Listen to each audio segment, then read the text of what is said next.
ఈ ఏడాది సమ్మర్ కి ముందే బాక్సాఫీస్ దగ్గర హీట్ మామూలుగా లేదు. మార్చి నెలలో ఇండియన్ సినిమా హిస్టరీలోనే బిగ్గెస్ట్ క్లాష్ జరగబోతుంది. ఒకవైపు ఇద్దరు పాన్ ఇండియా సూపర్ స్టార్స్, మరోవైపు మన టాలీవుడ్ పవర్ స్టార్. అసలు మార్చి 19న ఏం జరగబోతుంది? అడవిశేష్ మూవీ ఎందుకు వాయిదా పడింది? పవన్ కళ్యాణ్ ఉస్తాద్ గా ఎప్పుడు వస్తున్నాడు? మార్చి 19, 2026 ఈ డేట్ ని క్యాలెండర్ లో మార్క్ చేసుకోండి. ఎందుకంటే అదే రోజు ఇద్దరు భారీ స్టార్ల సినిమాలు థియేటర్లోకి వస్తున్నాయి. Dhurandhar 2 Bollywood energetic star Ranveer Singh, director Aditya Dhar combination లో వస్తున్న మూవీ ఇది. Already part 1 blockbuster hit కొట్టింది కాబట్టి ఈ సీక్వెల్ పై అంచనాలు ఆకాశంలో ఉన్నాయి. రణ్వీర్ ఇందులో గతంలో ఎప్పుడూ చూడని హై వోల్టేజ్ యాక్షన్ అవతార్ లో కనిపించబోతున్నాడు. Next Yash toxic.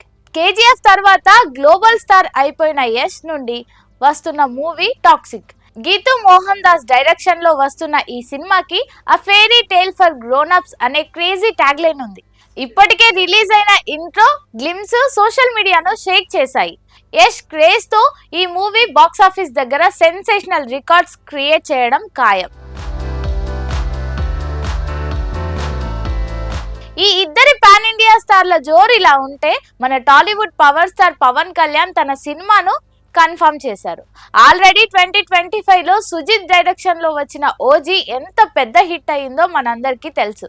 ఇప్పుడు అదే జోష్ తో ఉస్తాద్ భగత్ సింగ్ తో వస్తున్నారు పవన్. ప్రస్తుతం ఈ సినిమా పోస్ట్ ప్రొడక్షన్ పనులు ఫుల్ స్వింగ్ లో ఉన్నాయి. లేటెస్ట్ అప్డేట్ ప్రకారం ఈ సినిమా మార్చ్ 26న లేదా మార్చ్ 27న గ్రాండ్ గా రిలీజ్ కాబోతుంది.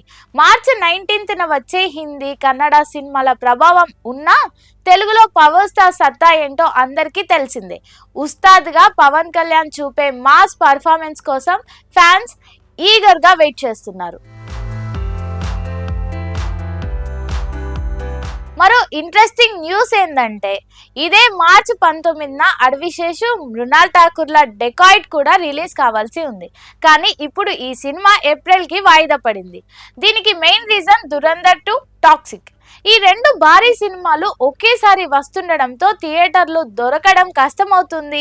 ముఖ్యంగా నార్త్ ఇండియాలో దురంధర్ హవా ఉంటుంది కాబట్టి అక్కడ డెకాయిడ్ కి స్క్రీన్స్ దొరకవు. సో అనవసరమైన రిస్క్ తీసుకోవడం ఎందుకని సోలో రిలీజ్ కోసం డెకాయిడ్ టీమ్ ఏప్రిల్ కు వెళ్లడమే కరెక్ట్ అని డిసైడ్ అయ్యారు. ఇదొక స్మార్ట్ మూవ్ అని చెప్పాలి. సో మార్చి నెలలో సినిమాల జాతర మామూలుగా ఉండదు. ఒకవైపు రణ్వీర్, ఒకవైపు యష్ పాన్ ఇండియా అప్పీల్ తో వస్తుంటే, మరోవైపు పవన్ కళ్యాణ్ తన పవర్ చూపించడానికి రెడీ అయ్యారు.